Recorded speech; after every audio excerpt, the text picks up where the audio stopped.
Welcome to Know Your Leader, where voices rise, a platform for change where leaders realize the weight of their words, the power they hold, a stage to shape the future, young and old. Here we seek the truth, we ask the questions bold, we probe the depths of policies untold.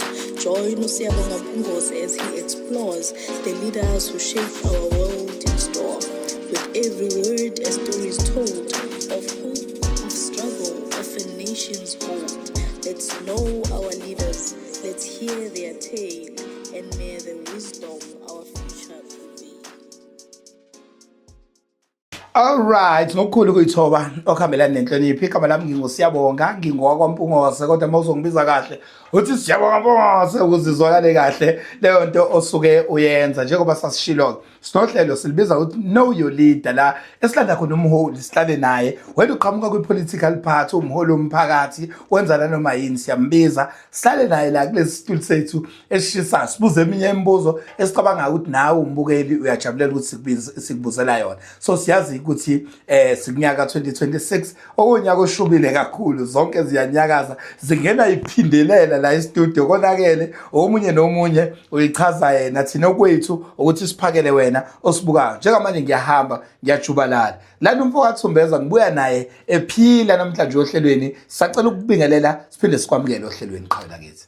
Ngibingelele Mpungose, ngibingelele nababukeli emakhaya. Siyabonga kakhulu nokuthi usimukele isimemo sethu uma sikucela ukuthi anisondele nibe kanye nathi. Mhlawumbe mawungachazela umuntu nje umuphe, ungubani, ungwakwabani, ungwapi, usipho myself wakho nje wasesikoleni. Hayi ngibonge kakhulu. Umzwandile uGoge. Okay. Uzalelwe endaweni yakaMachibisa. Okay. eEdendale. Alright. Wakhulela khona, ngasuka ke ngahlala ngokuhlala eMbali nje ukukhula kwami. Alright. Manje nje ngokuhlala ngisendaweni ebizwa ngeEastwood. Okay. Ekhona ngapha eMaritzburg. Yes. So nje manje into engifuna ukuyithola ubufunda khona la koPeter Maritzburg noma uke wathi ukujubalala kwenzakale njani mawuchaza nje? Ngifunde khona ngapha nje kusukela eqaleni nje. Okay. Ngaze ngaqeda nje impela isikole ngikhona ngapha eMaritzburg. Futhi sikubizele kona kakhulu yilokhu okuthinta lendlela ogqoke ngayo. Kodwa ke ngaphambi ukuthi singene kuyona ngifuna ukuchecka amazinga akho athinta ezepolitiki, ngoba asikulandanga nje kuphela namhlanje. Sifuna ukuchecka ukuthi kulento okuyona ebizwa ukuthi ipolitiki imapha amazinga esike sakuthola ukuzona, imapha futhi ama-parties oke wa-involve kwana. Kona kuyindima nendana. Ngiqale khona. Okay. Lapha kwaKhongolose. Alright.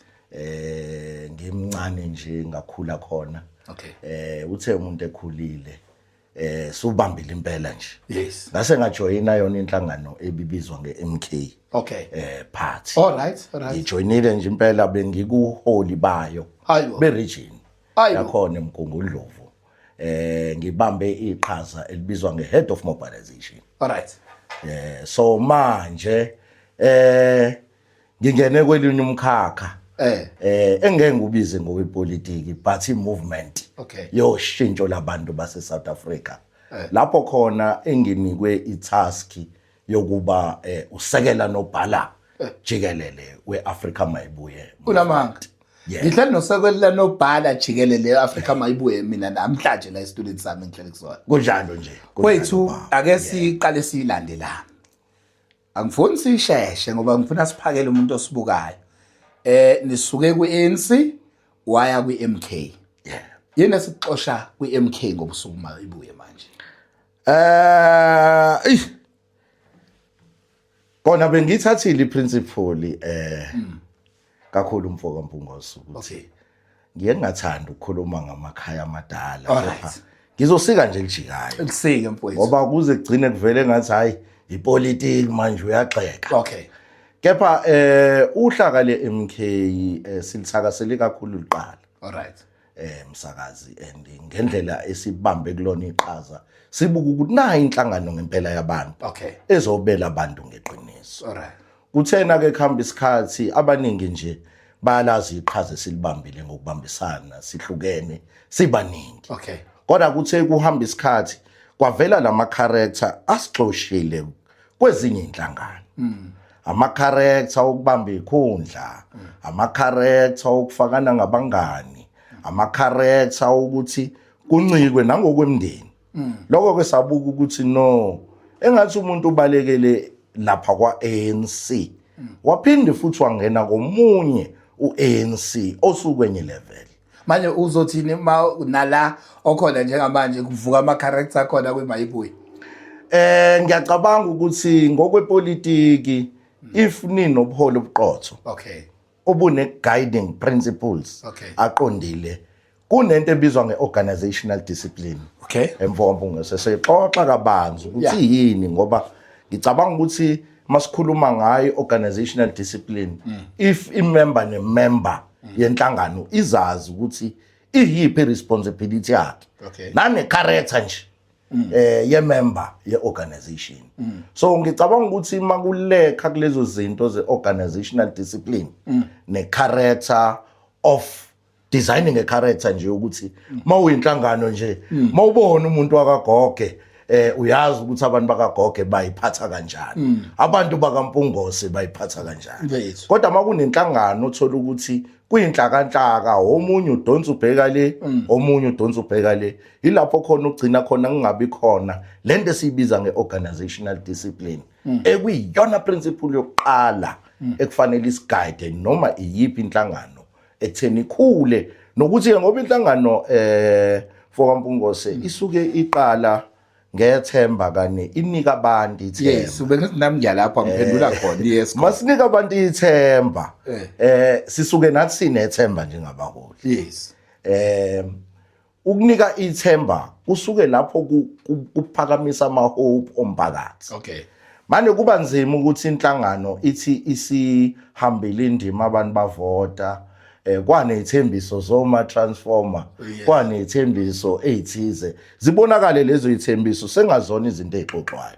So sibiza leyo nayo ngeorganizational discipline ngoba mawukuthi uphethe imandate yabantu into yokuqala baMpungose ukuthi mawungena uthi lento engayithembisa abantu ngiyayena. But manje challenge yami ithi ama political parties ayafika more especially kule podcast yethu wonke umuntu uyafika beke ukuthi hey ngihamba kanje sohamba kanje benze the same. So nina yini le othi mawuyibheka sithi iyona ezobihlukile kumuntu wase South Africa ukuthi akanikeze iMayibuye ithuba yini ehlukile othi mawuyibeka phansi ukuthi ihluka complete lokho kunye kwezinhlangano ayenze kule nto yenza eMayibuye?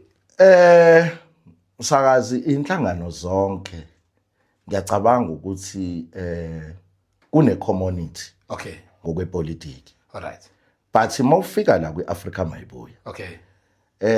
Ngizoqala nje ngikudonse emumva kancane. Ngilande. Sithe sizoyiqala lenhlangano. Okay.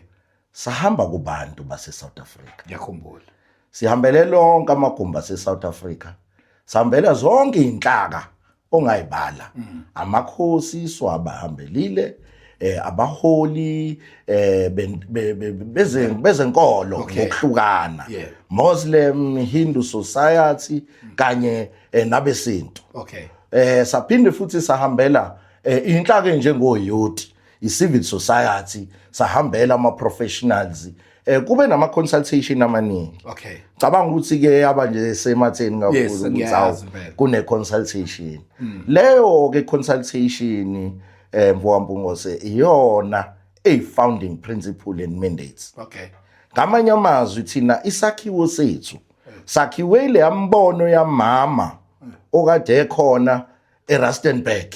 Umama owayekhona eThekwini ebeka ngeinkinga eziqondene nabo njengomphakathi. Okay. So akuyona nje founding mandate ukuthi kuhlangane nje abantu abathize basebenzisa ingqondo yabo yokwakha idocument. Kunalo somqulu lo. Okay. Uwo lo somqulu lo. Una 100 reasons. Okay. Ukuthi isiphi isizathu sokuthi kwakhiwe iAfrica Mayibuye. Okay. Kulama 100 reasons lawa. Sithe maswabuka sabuka icommunity yokuthi ngempela people sebelahlela ithemba kwi democratic system yase South Africa. Yes.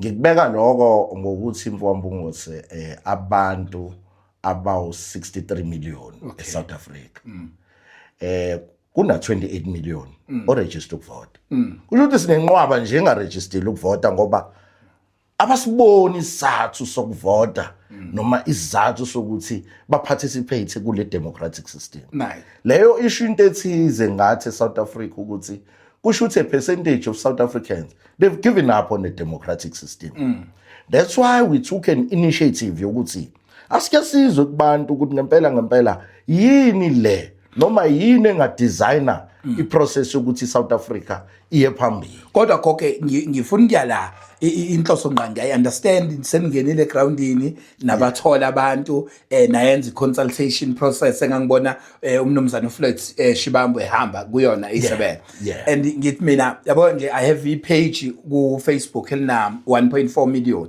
so ukuhluka kwami ukuze ngibe nalabantu abama million abangilandelayo ngithi ngino Ibanathi wami okhuluma izinto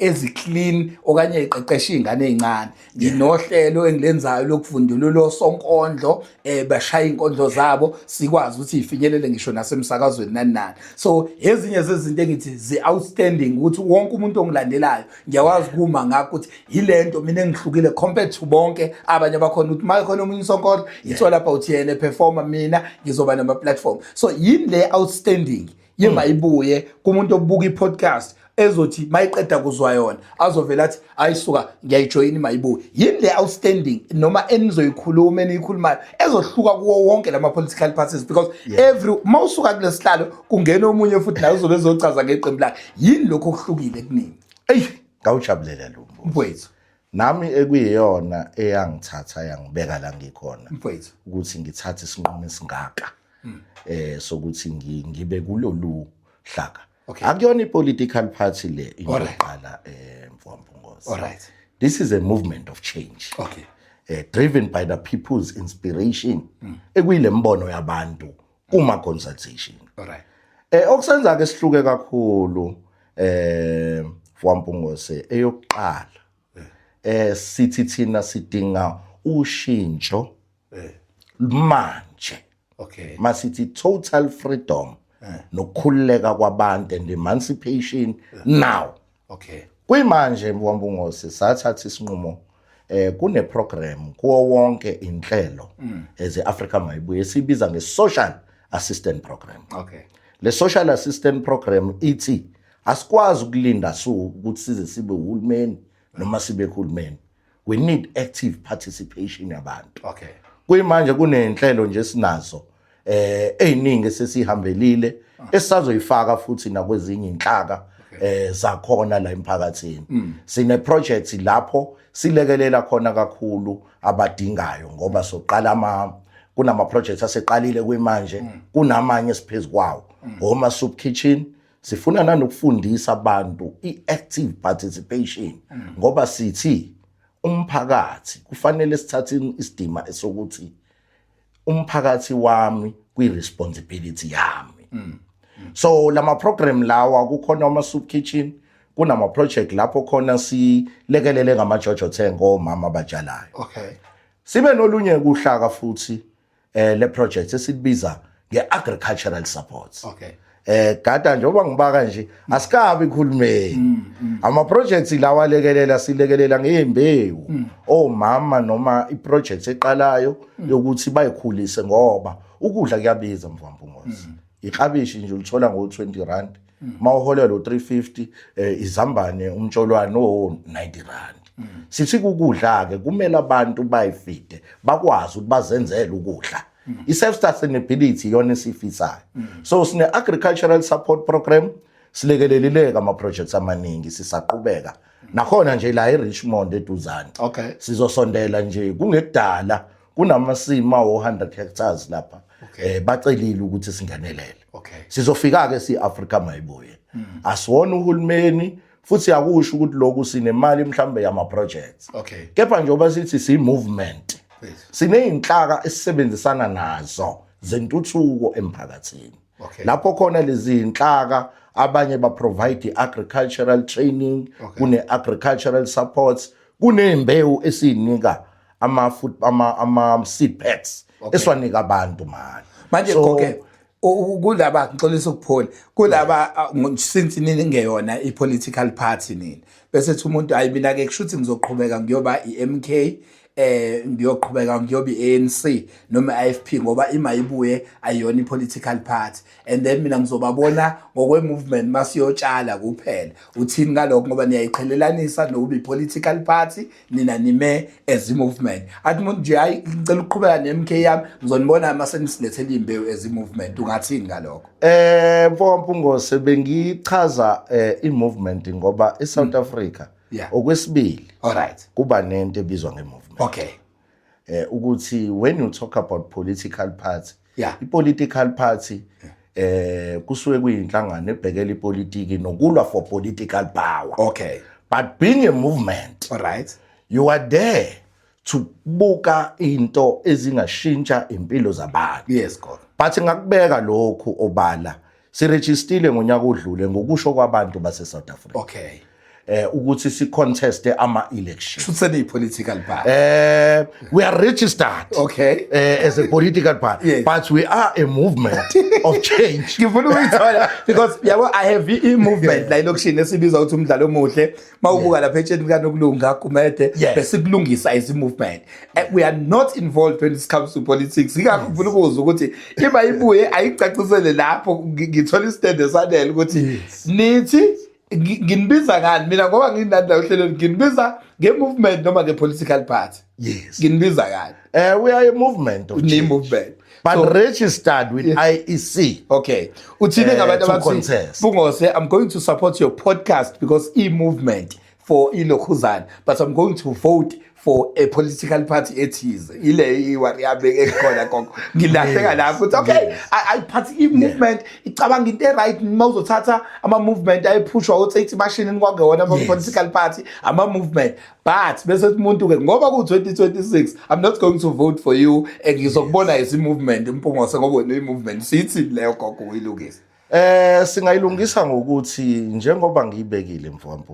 ukuthi thina we are driven by the people's inspiration okay basha abantu bathi banephathi bathi kumele si contest okay i-political power okay that's why ngifisa ukuthi lesi kube ingxoxo ngelinye ilanga ukuthi political party and the movement okay kuyini but you can be recognized as a political party if you are registered for political but under IEC but akhona amasonto registeryo njengo ATM bagcine beyinhlangano khona ba register oSACP nobani so ba register nabanye abawo independent kodwa thina as a movement we registered driven by the inspiration yabantu bathi sebelahlekelwe ithemba kuhulumeni kanye nezinhlangano ezikhona ukube abantu base South Africa Mpungose bathi asivula isonto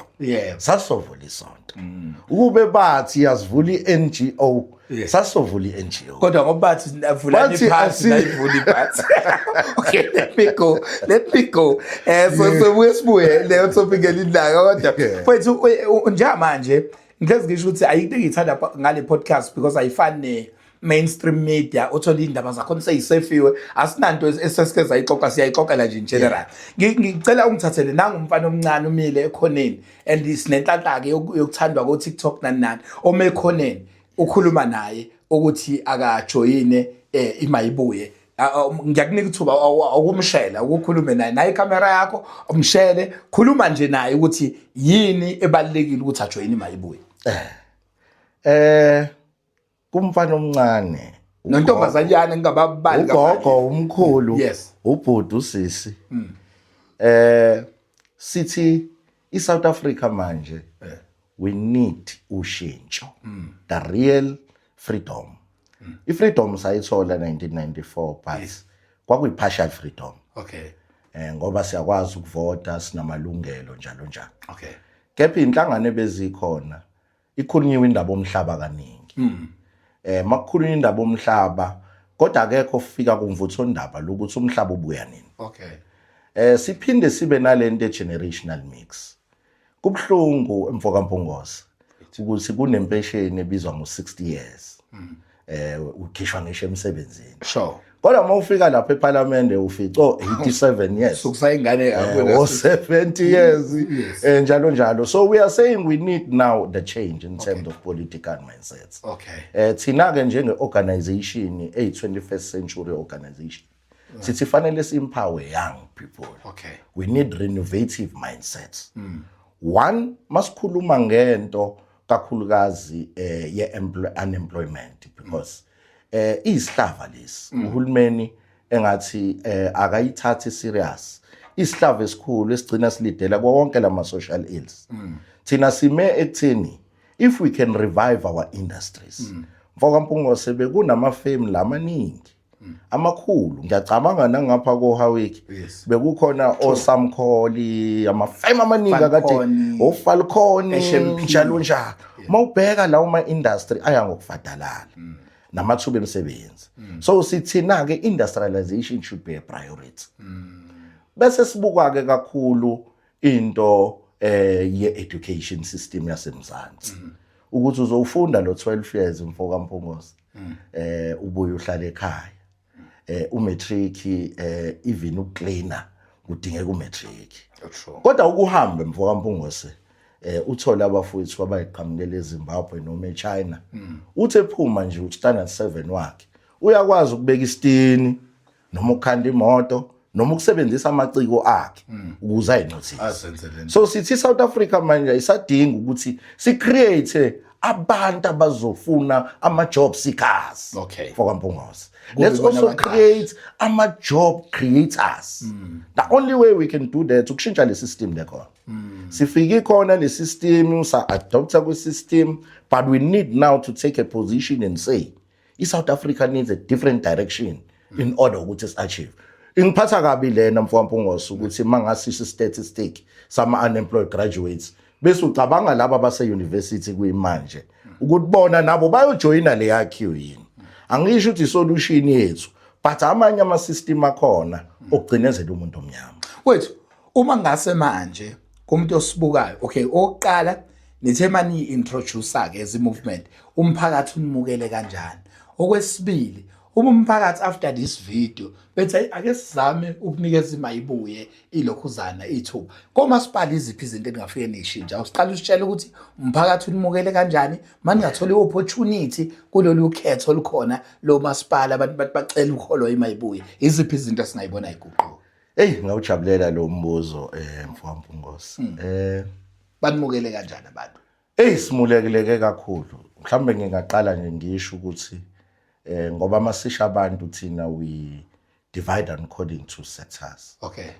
Ngoba into yokuqala nje ebhlungu kakhulu njengabafundisi ekwaziyo ukuthi nje kwipolitiki uvula ngomthandazo avale ngomthandazo. Sure. Thina sithe abafundisi must form one of the pillars of development. Okay. So amakhosi abafundisi youth by the way Mfoka Mpungose si principle yethu ithi njengoba sine majority of women in South Africa more than 50% istructure sonke kusukela nationally kuya kwiward neVD kumele kube 50% of women ngamanye amazwi say advocate kakhulu and we are pushing for advocacy ye women empowerment especially in leadership ngingene kulena yokwamukeleka samukeleke kakhulu inhlaka ezahlukene Northern Cape nje samkelekile kunama structure kwa wonke it's not a provincial organization it's a national njengayi provincial organization ngene kakhulu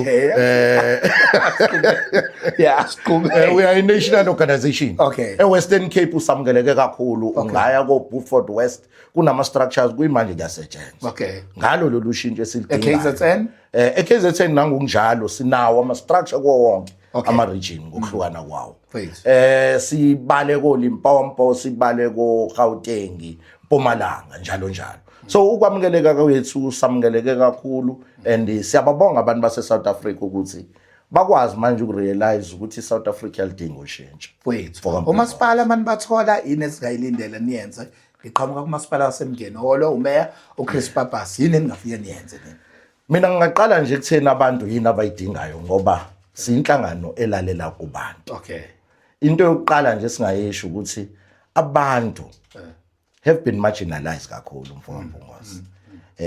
Soqala nje ngayo lento yokukhethwa kwabaholi siwabiza ngamakhansela. Yes. Thina njenge-Africa mayibuye. Khuleka ngivele kodwa ngisalisebenzisa ungena ngoba ngiyalapha ukuthi ikhansela lenu this year nilikhetha kanjani vele usungena khona nizolikhetha kanjani ikhansela?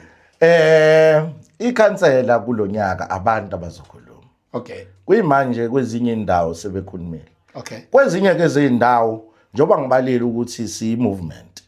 Khona abakuma NGOs abangikade bengekho interested kwipolitics. Okay. That's we've identified ukuthi kuneqhaza. We need activist movement. We need active participant. Not ikhansela elishaya itoyi kakhulu emfoka mpungose noma elizoxoxela ngento ebhaliwe ngemqinqo. Kodwa sifuna ikhansela elizoba active. Umuntu active vele kwamanje olikhombisile iqhaza. Wethu nenze njani ngamakhansela uma seninalo thola ukuthi usulitholile ikhansela kodwa akusawenza umsebenzi ngendlela ekuyiyona. Niwathathela ziphi inyathelo ngoba ngibuke isimanga endaweni yasempendle sekumele kuthatheleke amakhansela nawo adonsa asho kunye inhlangano ibisho nina nizobe nenza kanjani ke ngamakhansela? Hayi kuleyo bengisazosho nenye imfihlwane encane kodwa ke ngizoyisho. Okay.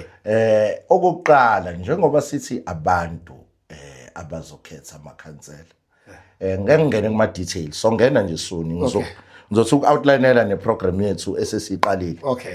Abazoyilindela abalandeli ekhaya nabantu bonke ukuthi iprogram kanjani. Ithi ayicishe ifane ne-consultation kodwa sobe sesiya ngokubantu siyabantweni. Engifisa ukungena kukona kakhulu la. Kule yamakhansela. Amakhansela must be driven by the people's inspiration. And also asikwazi ukuba nekhansela elinga-endosiwe yinhlaka ezibalekile zomphakathi. Okay. Okay. Amasonto. All right. Amakhosi ngoba asikwazi ukuthi sithathe umuntu ngoba thina mhlambe enhlanganweni ngesifiso ucomrade ukhuluma isingisi esingonywana noma ucomrade asikufisi lokho. Sekufanele manje amandla abuyele kubantu ngokwethu as-Africa mayibuye. Sithi wonke amakhansela azokhethwa abantu thina so supporter i-inspiration issue abantu ekuhlaleni abakubona. So komasipala ke sengena kancane komasipala it should be the same thing. We are saying people must govern. Akwazi ukuthi uhulumeni kuthathwe inqumo zo IDP emaceleni umphakathi ungene igcineni. Okay. Into yokuqala nje ukuthi i-mandates must come from the people. Makhulunywa ngama word based plans. Akufanele word based plan kube into ekhiwe emphambili. Ikhansela kumele likhethwe fanele likhethwe linikwe imandates ukuthi ke mfoka mpungose njengoba sokhetha la eward bani kulo masipala esikulindele kwena uloku naloku ukuhluleka ukwenza lokho kulindeleke umphakathi. Ithina futhi amandla swabuyisela back kubantu. Okay. Ngoba into engiyibonayo inhlangano mfoka mpungose ziyawasaba ama by election. Yes. Ngoba bazi noma usazobuya noma akasabuya. Yes. Mawukuthi umholo oqotho. Okhethwa abantu ngokweqiniso futhi osebenza ngokweqiniso ongakuthatha ukuhlupheka kwabantu ukwenza ukujabula kwakho. Akufanele ukusabe ukuthi kube ne-by election. So amandla akubantu ikona esikubekile ukuthi yonke into must be amended from the people. So nakamasipala ke ngokunjalo yonke into izobe driver ama inspiration asuke emawadi. Wait, ngicela ukuya kule ngoba ngine belief enginayo uncorrect uma ngirong ethi umsebenzi noma umthamo wamakhansela ugcina ungaphezulu kwabo. Kanjani na? Yazi ukuthi kunomuntu manje owazi ukuthi ukhansela mhlambe kunemali ayinikeziwe ewu40 million yokugadi wadi so masifika kukhansela nje ngithi kusasa ngifuna ukuye ema-respect leyo kumele siyi-correct. Senze njani ukuprotecta these people because ngibuka amanye amakhansela nomthamo ongaphezulu komsebenzi engicabanga ukuthi lokuzana because ongasebenzi ongenayo imali yokugibela uma uthi libheka imali eholwa yikhansela mfowethu masikhuluma iqiniso ayikho enough ukuthi ngaseva iwadi eziyosithela ngale ongasebenzi wazi ukuthi ukhansela kumele amqashe. Sinenze njani eziphathi to protect these people abayiface yena abaniyela ngoba nabayuthola as much as umphakathi ukhala ngamakhansela namakhansela khona akhala ngakho umphakathi lenze njani ukuvikela amakhansela kuyiqiniso noma singakafiki kulelo zinga kodwa ke i-proactive strategy esinayo mfoka Mpungose okay sinama political class okay ukufundisana nje ngokwe governance ukuthi yini aliki ikhansela longena leAfrica mayibuye lingayi understand the responsibility yayo kuyimanje zonke inhlaka zethu sinama online political classes sinama induction processes wenzayo ngoba ukufunda needucation la kwiAfrica mayibuye akekho noyedwa umholi olale engafundile something okuzokwenza ukuthi ayikhulise ukuya phambili so ukuprotecta kakhulu I think ukubuyisa imindset ngoba kunezinto ekufanele siyanlene mfoka Mpungose ngizoyisho nje ezinye izinto mawumhola zibi popular okay kodwa kufanele sibeke okay kunezinto ekufanele siyanlene lezamahala ukuthi hayi kwathiwa ngo94 yonke into yamahala ngiyacabanga ukuthi leyanto yagcina isicreatela a gap ukuthi uthi mhlambe usuyikhansela mfoka Mpungose abakukhumbuza abantu ukuthi wathi uMandela kunelo kanti kune democratic systems ekufanele sigaya so lena ngiveza ngokuthi ukufundiseka kwabantu ekuhlaleni ngokuthi kubaluleka kangakanani participation ngoba le ebengiyibeka eqaleni ngithi my community my responsibility kumele wonke umuntu kube ispirit asiphilayo nanokuthi mina ngivoti mina vele ugovernment uzosenzelana yes fanele leyo nto siyibuyise yes ngoba siphila ehlaleni inkinga zisithinta sonke ngisho ngaba mhlambe kukhona ukungconywana onakho kunomakhelwane kepha sikwazi ukuthi sivumele le gap ukuthi sithi South Africa iownership yethu siyayidedela kwabanye abantu sibe sikhona by the way kunabantu abaningi bokufika bala eMzansi Afrika wakhona okay kushona khona ngesikhathi thina sithi sikhudula inyawo mfoka Mpungose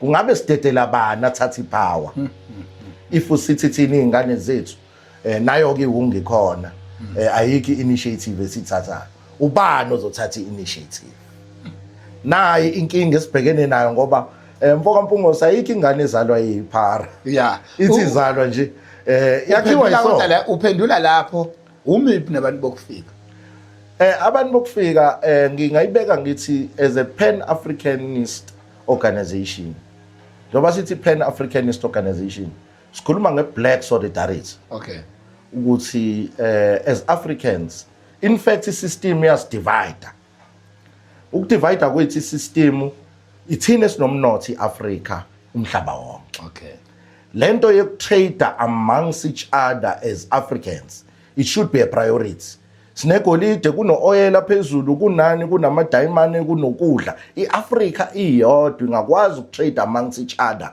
ikwazi ukuthi iphilise ikhulise umnotho okay kulena ke yabantu bokufika we are against 100% into ama illegal foreigners ngesizathu sokuthi icountry necountry kumele ibe nama measures in place to protect the interest of the country in every country even eZimbabwe mfoka Mpungose ngeke uvele uyingenele nje uqalele khona kodwa la eMzansi Afrika ikhombisa ukufeyila kwalohulumeni wethu usuhlangeneke ngoba bahlangene manje baningi khona lesilwane ekuthiwa uGNU khona leyo nalesi silwane uGNU bayahluleka nokudila yento yama immigrants by the way insuku zonke bangaka abantu abangenayo eSouth Africa beflood eSouth Africa sigcine thina sixabana sodwa sigcine futhi sizibuza ukuthi labantu bokufika bathatha imisebenzi bathathana ngeke bangayithathi if South Africa doesn't have measures so as Africa mayibuye we are principled and clean and clear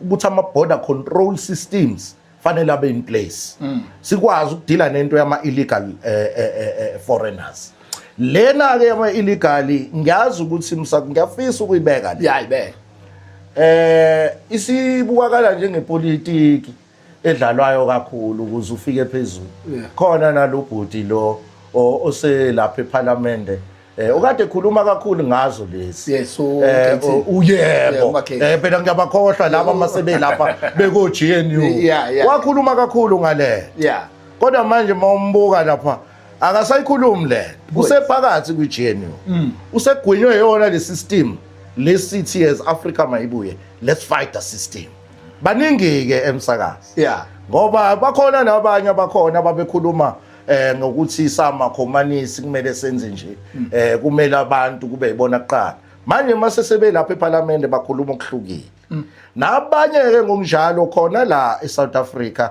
nakhona kwaZulu Natal ithemba likhona kuthenjiswa abantu ukuthi ama transformer lawa gesi athathiwe mase kukhona ipower azobuya lama transformer sekuphela inyanga ishamthetho asikhona ngithi unyaka wesibili noma wesithathu kepha siboni le inhlangano sikhuluma lento ezazithembisa abantu kungiphatha kabi ukuthi nami ngangikhona somewhere ngibuka sengiyabuka manje ukuthi lezi ayithembise engaka ezathembiswa abantu kwanento ehlukile manje yenzekayo kade kunethembiso ezinhle kangaka zokuthi abantu baba nethemba baphuma bonke bavota ngonyaka loyana ngo-2024 so into ebhlungu kakhulu ke leyo esithi as Africa mayibuye azile ngento yo manifesto yokuthi hayi so kwenza lokhu cha imanifesto ye-ward will be created by abantu be-ward uthini ngabantu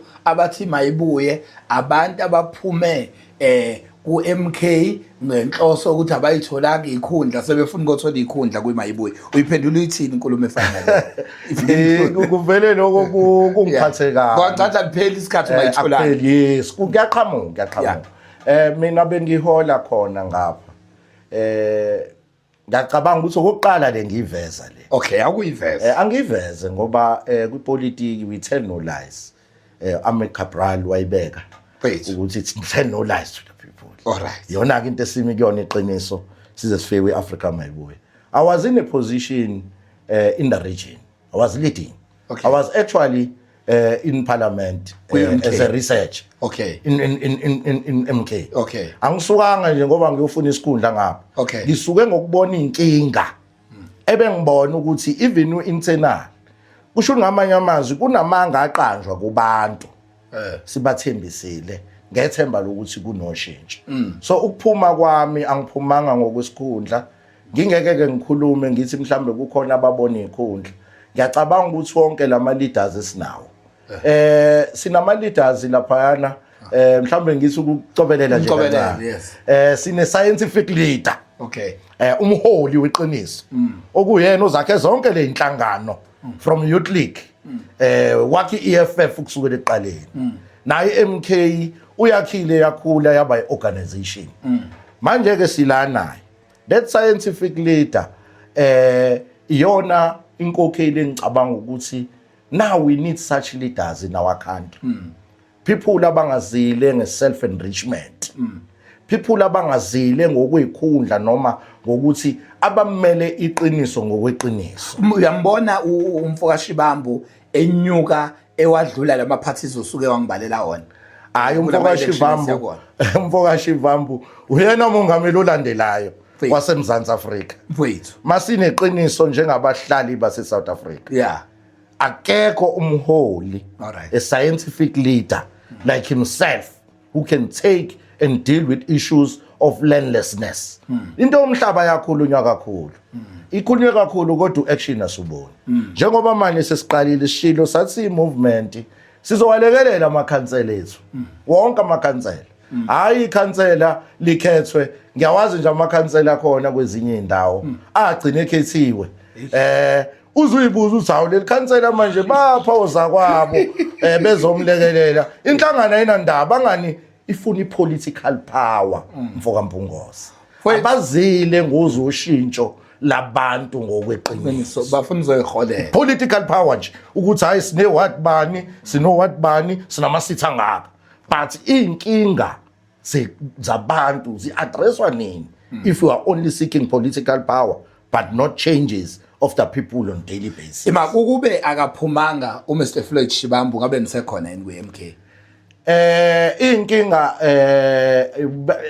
ngeke ngabeka ngathi angithanda ukukhuluma kakhulu ngomunye umuzi yeah kodwa ngibuza wena inkinga zakhona besiphakathi siyibona okay sazama ukuyi-addressa ngaphakathi okay baningi abangaphakathi futhi abanganeme neze abasazojoyina hayi abanye bazosijoyina abanye bayoyiqalela okwabo ngeqiniso ngoba le yankinga ekhona is very toxic kuthi ayifane nokuthi kubuildwe omunye ANC wesibili lapha mfoka Mpungose umbono wami loyo yeah angisho ukuthi into enjalo Yes. ngoba ngiphuma kuyona bengihola kuyona iMK okay ngibuka nje ku-ANC wesibili okhona lapha ngibuka indlela ekwenzeka ngayo sekunani ukuhlukana kube ngathi kunabakabani nabakabani into le engayona iculture ye movement noma ye-organization kodwa ngeke ngabona nje nakunina kwimayibuye ukuthi sekukhona futhi abathi beyama founders nabo sebephuma abashona le ithini mhlawumbe ku-addressa leso simo sengeke ngayibona inkinga hayi ke leyo iqinisa impela yeah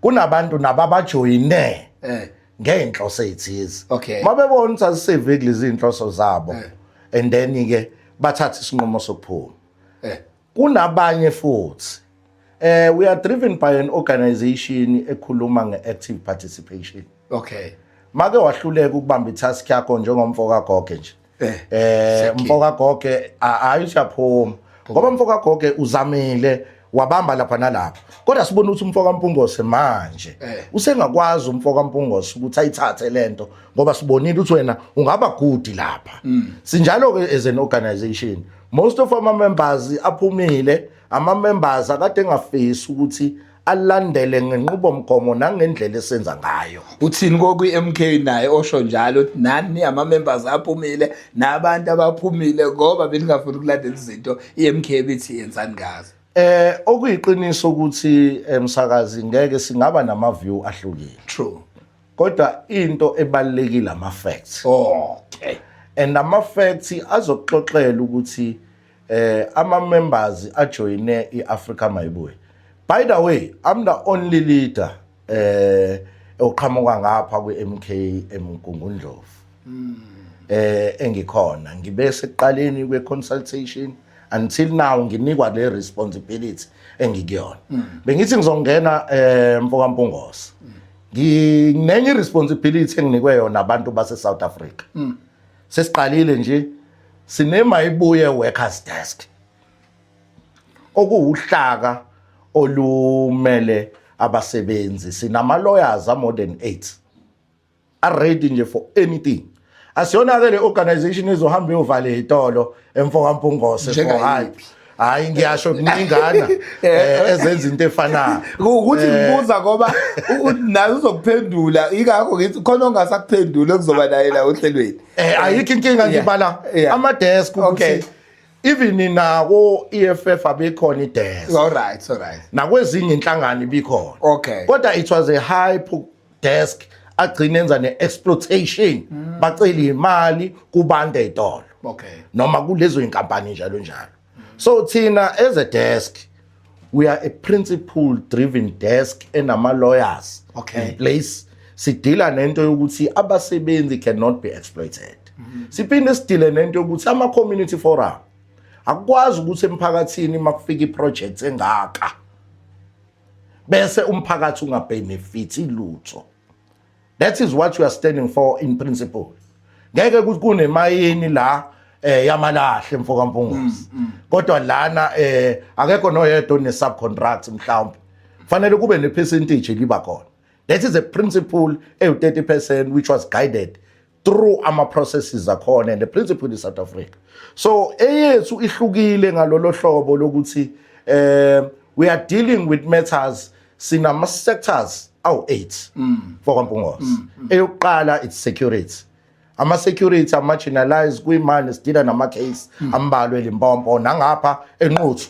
Khona nje mayebuka siyeza baba siyasondela lapha eNquthu uviolate abantu basebenza kusukela ngo5 kuze kuyoshaya u12 ngakusasa abatholi ima off kuningi kokwenzekayo kulama sector kuphinde kube ne sector esinayo ye finance so beka ukuthi lapha emabhenki singaboni igqoko thayi nje ba marginalize kakhulu finance sector, ama-insurance njalo njalo. Singayibuki njengesector enganazi inkinga. Sine sector ke eqondene nayo ke futhi edila nayo into. Kube mining mfoka Mpungose. Sibhizi ke ngapha koDelmas kukhona iproject ebesibhizi kuyona nje. Silekelela ama-miners laphayana kunama-contract workers asebenzayo benza umsebenzi ofanayo kodwa abahola imali encane. Naleyo sithi izohamba iphele akekho ozothatha ukuhlupheka komsebenzi akwenze ukujabula kwakhe iAfrica mayibuye khona. Wethu lo bekade sinaye ohlelweni umfoka Goge esikhulume naye uhlelo lokushisa phe silokhu sibuza sithola wethu elakho lokugcina lokuvala nokunqinqa abantu ukuthi bajoin imayibuye ungathini ngalo. ISouth Africa manje we need paradigm shift. Democracy was not enough. And currently njengoba sinama issues ukuthi there's landlessness, there's joblessness, and there's even a system oppressor thina even sabantu. Sithi-ke manje it's time ukuthi inhlaka zonke let us have full participation ekutheni ishintshe impilo zabantu ngokuthi iAfrica mayibuye sinike ithuba ngoba akuyona inhlangano ezoqhamuka izo-impose kodwa izothi imphakathi noma abantu amandla wabuyele kubantu kuba abaholi bendabuko. Abaholi bendabuko sibabuka be-marginalized kakhulu even amakhansela ayabadelela kakhulu induna amakhosi nangemali eholwayo akuyona imali egculisayo for umuntu omholi wendabuko. Sithi-ke nalapho abaholi bendabuko ayiphele lento kumarginalizwa kondaba ezitha bethu sithi siyanihlonipha kakhulu bondaba ezitha sekuyisikhathi manje soshintsho lokuthi la eSouth Africa akumele nje ukuthi ondaba ezitha kubazo recognizewa ngalesa sikhathi kodwa makiwa kwintuthuko ezimalini bashiwe eceleni. Size la kubantu abasha. Young people are the future of this country. And indeed, we cannot be led by Omkhulu nogogo now.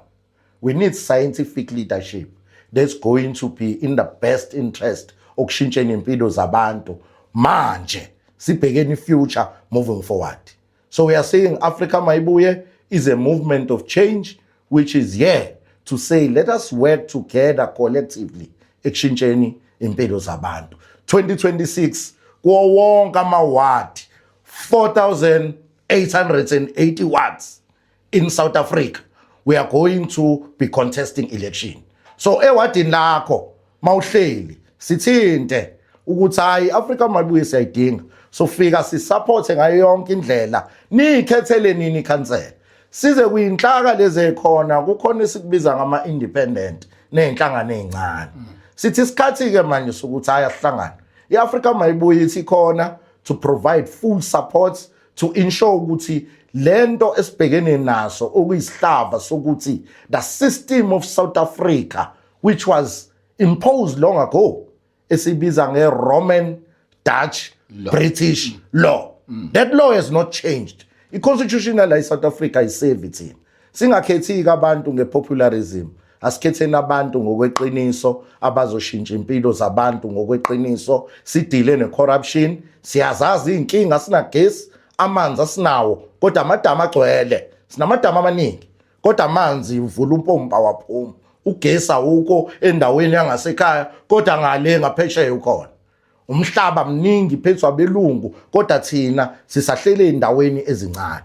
So we are saying now it's time for us to say we need total freedom and emancipation manje wethu. Yeah. Siyabonga kakhulu bafowethu lebekade sinawo mfoka Goge weyibona into enespirit mfoka Goge into eyayenzeka kulolu hlelo siphinde sikwazi usibe nama political parties ngokuhlukana kwawo la isihost khona ama debates so we gonna also have abantu esisazoba kwi debates and siyakubona ukuthi insizwa enamava nesingakujabulela ukuthi uze uzobandakanya nabanye bama political parties ngokuhlukana kwabo nama debates ka ashisayo nje aseke enzeka la engicabanga ukuthi waqondana nawo Zluzipho nobokani ngubane itholene phezulu so ngiyocela ukuthi ni avail entweni enjalo masinicela ni Mayibuye ukuthi nibe ikhona and number 2 okunye okuzokwenzeka ohlelweni sezohamba siye emphakathini ke manje mase sekusondela ama-elections la esinibeka khona ey'tulini manu-10 ninama candidates wonke wo-10 ama-candidates bese ke ni-present emphakathini before kufika usuku lama-general election once wonke amaqembu esekhethile wonke abantu babo abazobamela siyobe sesinicela-ke seniphelezela amalunga enu itsida ehholo lapho nifika nima ibuye ukuzoseka lowo candidate wenu enifuna ukufolosa ngaye bese idlana imlala-ke lapha mina ngobe ngididele uhlelo nje ngithatha i-microphone ngiyithumela komunye akhwela dilike bonke-ke bathembisile ukuyi-availa o-DA, MK Party, ANC, everyone uthe uzoba khona siyacela ukuthi nibe khona kulolo hlelo. Hayi sizoba khona kakhulu mfowethu. Usho ukuthi ziyobe yibulalane niyobe nisiphathele inkinga. Siphethe mina njengoba ngike ngabeka ukuthi ngi-national ngizoke ngilinke kakhulu nohlalo weprovince aphinda abe usekela mongameli ubaba uCyprian Mahlangu babambisene noVusi Khoza nobaba uMabika onobhala weprovince nakhona ke ama-region ngokuhlukana mawudinga nje abakhona ama-leaders komgungu Ndlovu oPearl Herricks onobhala khona manje nabanye so nje anytime iAfrica mayibuye eyabantu and we are still driven by the people. Sifuna ukubathembisa kabantu ukuthi lama 100 reasons aqhamuka kwi-consultation iwona azodriver aphinda shintshe impilo zabantu. Mfowethu siyabonga kakhulu kulelo thuba esitholile. Don't forget to share, like and subscribe. Ngasicheka kona wonke. Sikhona lapha ku-Mendros Production ku YouTube and then Facebook siyabonga Imbongi Mpungose page uzolibona ukuthi verified linama million bafowethu. Ungawalandeli la amanye amapokoza kulona le lesikhuluma ngalo. Please follow ama pages ethu ibanathi Mpungose lapha ku TikTok ozokuthola khona ama short clips ibe nama comments enizowabeka. Kulama comments ke ozobhekana nawo amanye abekhwela dilika so but nizoqondana nawo nina enikhona kulezi ituli eyifana nalezi bafowethu siyacela niqhubeke nokusiseka nokusilandela maningi ama-episodes akhona lo beka sinayo umoli okhona lapha kwimayibuye silande national ukuthi eze ngempela naye azokhuluma siyabonga nanokuthi athathe leli thuba azokhuluma nathi maningi ama-episodes enisazowathola ngaphinde nithakasele emva kwale nkulumo esibe nayo nomfoka Goge izolandelwa i-episode no-deputy mayor wasemsunduzi umfoka Mkhize uphinde futhi ilandelwe yamlo uMancinza welakho kuleli sonto nje ngizoloku niwathola ama-episodes ashisayo njengoba umfoka Goge esesiqalelile nje ukusivulela isonto ngendlela kuyona. Siyabonga kakhulu bafowethu, siyabonga kubabukeli be-channel, siyabonga mfoka Goge bafowethu. Nazi